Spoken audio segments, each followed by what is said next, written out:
अरे बेटा प्रियांशु, क्या कर रहा है? चल जल्दी से, आज नाश्ता तैयार है, जाकर नाश्ता कर ले, नहीं तो ठंडा हो जाएगा। प्रियांशु अपने बिस्तर पर उछल कूद कर रहा था, तभी वह पलंग टूट जाती है।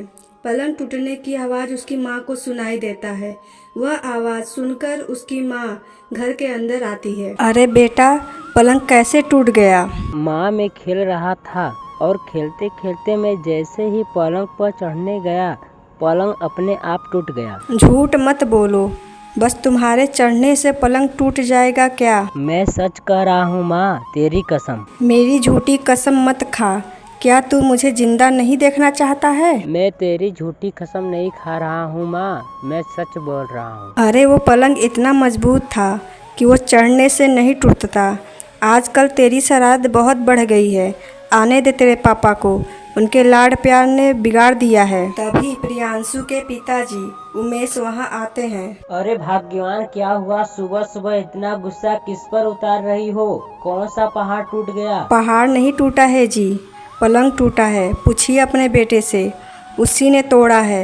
आजकल बहुत शरारती हो गया है। नहीं पापा, मैंने पलंग जानबूझकर नहीं तोड़ी, मैं बस पलंग पर उछल रहा था, तभी पलंग टूट गया। देखिए जी, ये झूठ बोल रहा है।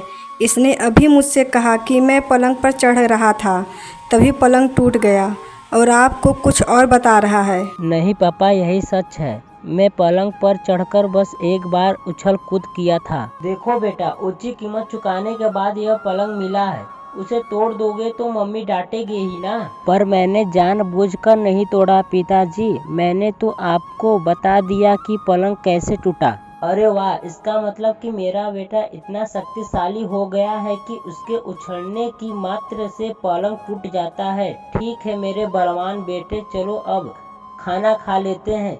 अरे भाग्यवान, अब चलो मेरे बेटे को खाना खिलाओ। हाँ हाँ, और सर पे चढ़ाइए, फिर बाद में मुझे दोष मत दीजिएगा कि अपने बेटे को बिगाड़ रही है। अरे नहीं नहीं भाग्यवान, प्रियांशु झूठ नहीं बोल रहा है। वह तो मैं जानती हूँ कि प्रियांशु मुझसे झूठ नहीं बोलता, तो फिर पलंग कैसे टूटा? अरे भाग्यवान, तुम इतनी नासमझ कैसे हो गई? क्या मतलब है आपका? मेरा मतलब है कि पलंग का कोई हिस्सा कमजोर हो गया होगा। शायद वही होगा। अच्छा ठीक है, चलिए खाना खा लीजिए। तब प्रियांशु और उसके पिताजी खाना खाते हैं। एक दिन प्रियांशु बाहर खेलने के लिए जा रहा था, तभी उसी रास्ते में सेब का पेड़ दिखाई देता है। उसी सेब के पेड़ में पके हुए सेब लगे हुए थे। अरे सेब तो बहुत रसीले लग रहे हैं। वैसे तो मैं घर से खाना खाकर आया हूँ, लेकिन इतने रसीले सेब देखकर मैं एक सेब खा ही लेता हूँ तोड़कर। पेड़ के निचले हिस्से में एक सेब था। प्रियांशु सेब को तोड़ने की कोशिश करता है, पर सेब थोड़ा उससे ऊपर था, तो वह सेब को तोड़ ही नहीं पाता है। अरे इतने सारे सेब हैं और मैं एक सेब तोड़ नहीं पा रहा हूँ। मुझे किसी भी हालत पर सेब को तोड़ना ही होगा। प्रियांशु बहुत कोशिश करता है, पर वह सेब को तोड़ नहीं पाता। अंत में वह गुस्सा होकर सेब के पेड़ पर एक लात दे मारता है। प्रियांशु के पेड़ पर लात मारते ही सेब के पेड़ से सारा सेब नीचे गिर जाता है। अरे ये क्या हो गया? सारा सेब जमीन पर कैसे गिर गया? मैं तो एक सेब को अच्छे से तोड़ नहीं पा रहा था। पेड़ पर कोई भूत प्रेत है क्या? अरे अगर पेड़ का मालिक देखेगा तो मुझे ही दोष देगा। यहाँ पर तो कोई है भी नहीं। मेरे ख्याल से मुझे यहाँ से चले जाना चाहिए। इतने में ही पेड़ का मालिक वहाँ पर आ जाता है। हाँ हाँ, तुम्हें तो जाना चाहिए, मगर इतना सारा सेब तोड़ने के बाद तुम्हें जाने थोड़ी देंगे। बोलो, तुमने मेरा इतना नुकसान क्यों किया? सारा पेड़ साफ कर दिया। इतना बड़ा पेड़ में एक भी सेब नहीं बचा है। तुम्हारे साथ कौन कौन है? देखिए, मेरे साथ कोई नहीं है और मैंने ये सेब नहीं तोड़े, ये तो अपने आप गिर गया। हाँ हाँ, ये तो तुम कहोगे ही, क्योंकि चोर कभी नहीं कहता कि मैं चोरी किया हूँ। मैं सच बोल रहा हूँ, मैंने सेब नहीं तोड़ा। 5 मिनट पहले मैं यहाँ आया था, तब तो सब कुछ ठीक था। सेब जमीन पर नहीं बल्कि पेड़ पर था, और 5 मिनट में ही तुमने सारा सेब तोड़ डाला। कैसे तोड़ा इतना सारा सेब? देखिए, यह मेरे भी समझ में नहीं आ रहा है। जब मैं यहाँ आया तब सारा सेब पेड़ पर था, और जब मैं जाने वाला था तो देखा कि सारा सेब जमीन पर गिरा है। देखो, बहुत हो गई, अब मैं तुम्हारा कोई भी बहाना सुनने वाला नहीं हूँ। देखिए, मैं आपसे झूठ नहीं बोल रहा हूँ, मैंने कोई सेब नहीं तोड़ा। मैं कुछ नहीं सुनूंगा, चलो तुम्हारे घर। तब मालिक के साथ प्रियांशु अपने घर जाता है। अरे भाई उमेश, देखो तुम्हारे बेटे की करतूत। मेरे सेब के पेड़ का सारा सेब तोड़कर भाग रहा था। वह तो मैं सही समय पर आ गया और इसे पकड़ लिया। यह क्या कह रहे हैं आप? मेरे बेटे ने आपके पेड़ का सेब तोड़ा है? तो मैं क्या झूठ बोल रहा हूँ? और इससे पूछो कि यह मेरे सेब के पेड़ के पास गया था कि नहीं। बेटा प्रियांशु, क्या यह सच है कि तुम इसके पेड़ के पास गए थे? मैं वहाँ गया था जरूर, पर मैं सेब नहीं तोड़ा पिताजी। सुनो भाई सुनो, चोर कभी नहीं कहता कि मैं चोरी किया हूँ। देखिए, ऐसे आप मेरे बेटे को चोर नहीं बोल सकते। क्यों ना बोलूं? मेरे एक पेड़ का सारा सेब तोड़ दिया है, मेरा बहुत नुकसान कर दिया है, और बोल रहा है कि मैं सेब नहीं तोड़ा। मुझे इसका भरपाई चाहिए, नहीं तो मैं पंचायत बुलाऊंगा। देखिए, आप बहुत अधिक बोल रहे हैं। बोलूंगा ही, नुकसान मेरा हुआ है, किसी भी हाल में मुझे भरपाई चाहिए। इसका मतलब आपके मुंह में जो आएगा आप वही बोलोगे? अरे भाई, चोर को चोर नहीं तो क्या राजा बाबू बोले। तो फिर ठीक है, आप पंचायत बुलाएं, वहीं पर जो फैसला होगा हम मान लेंगे। आप यहाँ से जाइए, ज्यादा बहस मत करिए। ठीक है, मैं जा रहा हूँ पंचायत बुलाने। मैं भी देखता हूँ कि पंचायत क्या फैसला करता है। इतना कहकर माली वहाँ से चला जाता है। तभी गांव के चौराहे में कुछ लोग जमा होते हैं और सरपंच भी वहाँ पर आता है। सरपंच कहते हैं, फैसला करना पंचायत का काम है, मगर दोनों पक्षों को सुनने के बाद हाँ तो बोलो। माली जी, कहिए क्या बात है। सरपंच जी, मेरा कहना है, मैं सुबह से ही सेब के पेड़ के पास घूम रहा था। अचानक आकर देखा कि देवांशु सारा सेब तोड़कर भागने वाला था।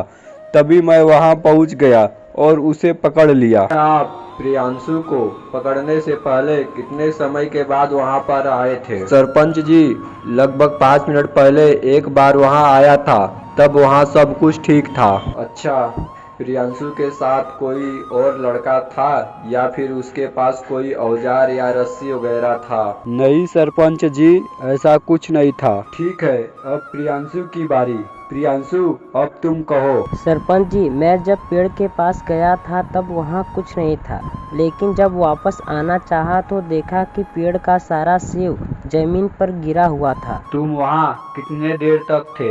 मैं वहाँ लगभग 2 मिनट तक था। तुम सेब के पेड़ के पास किस किस उद्देश्य से गए थे? सरपंच जी, मैं वास्तव में सेब तोड़ने के लिए ही गया था। मैं लेकिन एक सेब तोड़ना चाहता था और वो भी नहीं तोड़ पाया। नहीं सरपंच जी, यह झूठ बोल रहा है। नहीं सरपंच जी, यह अपने दोस्तों के साथ मिलकर मेरे पेड़ का सारा सेब तोड़ लिया है। आप चुप रहिए, आप अपना पक्ष रख चुके हैं। अब सिर्फ पंचायत का फैसला आना बाकी है, और अब दोनों पक्षों को सुनने के बाद पंचायत इस नतीजे पर पहुंची है कि एक 14 साल का लड़का खाली हाथ 5 मिनट में एक पेड़ का सारा सेब नहीं तोड़ सकता है। देव प्रियांशु एक सेब तोड़ने के लिए पेड़ के पास गया था, वह भी नहीं तोड़ पाया, इसलिए उस पर लगाए इल्जाम को पंचायत झूठा साबित करती है। दूसरी ओर सेब के पेड़ के मालिक का जो नुकसान हुआ है, जिसे हम एक दुर्भाग्य कह सकते हैं, और इसके लिए हम दुख प्रकट करते हैं और आशा करते हैं कि ऐसी दुर्घटना किसी भी किसान के साथ ना हो। यह पंचायत का फैसला है। इतना कहने के बाद सरपंच वहाँ से चला जाता है। तभी वहाँ पर एक गांव वाला कहता है, अरे भाई सुनो, मुझे तो लगता है कि लड़के के ऊपर कोई भूत प्रेत का साया है, वरना इतना छोटा बच्चा होकर इतनी बड़ी बड़ी बातें कैसे करता।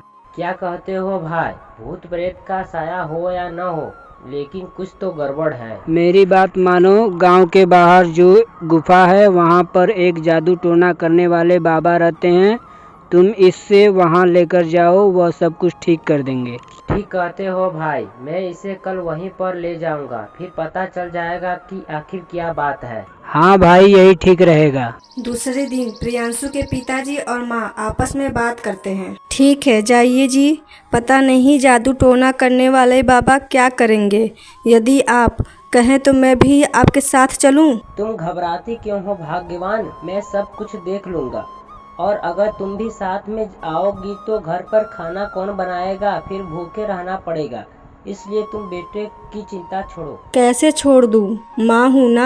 और मैं भी तो पिता हूँ, तुम चिंता क्यों करती हो? अच्छा ठीक है जी, आप अकेले ही जाइए। मम्मी, मेरा सर थोड़ा भारी भारी लग रहा है, फिर किसी दिन चलते हैं ना। उसी के लिए तो वहाँ जा रहे हैं बेटा।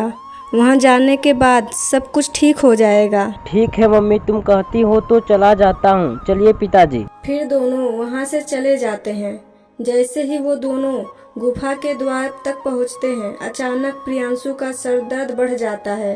प्रियांशु अपने पिताजी से कहता है, पिताजी, मेरे सर में बहुत तेज दर्द हो रहा है। संभल कर बेटा, बस हम लोग पहुँच गए हैं, अब अंदर पहुँचने ही वाले हैं। बोलकर गुफा के अंदर पहुँचते ही प्रियांशु के चलने से गुफा हिलने लगता है। अरे भागो, मौत से डर नहीं लगता? अंदर क्यों जा रहे हो? जल्दी बाहर की तरफ भागो। तुम्हें दिखाई नहीं दे रहा भूकंप आया है? पर बाबा, मेरे बेटे की तबीयत ठीक नहीं है, जरा इसे देख लेते तो अच्छा होता। अगर जिंदा बचे तो फिर किसी दिन बच्चे को लेकर चले आना। अभी जान बचाकर भागो, और मरना है तो यहीं पर रहो। इतना कहकर वह बाबा दुम दबाकर वहाँ से भाग जाता है। तभी प्रियांशु अपने पिताजी से कहता है, पिताजी, बाबा के भागने के बाद मेरा सर दर्द एकदम ठीक हो गया है। अच्छा बेटा, फिर तो हमारा नसीब बहुत अच्छा है। देखो, भूकंप भी रुक गया। चलो अब घर चलते हैं। फिर दोनों अपने घर के लिए चल देते हैं। घर में प्रियांशु की माँ कहती है, कैसे हो बेटा, तुम ठीक तो हो ना? अगर आपको हमारी ये स्टोरी पसंद आई है तो स्टोरी को लाइक और चैनल को सब्सक्राइब करिए।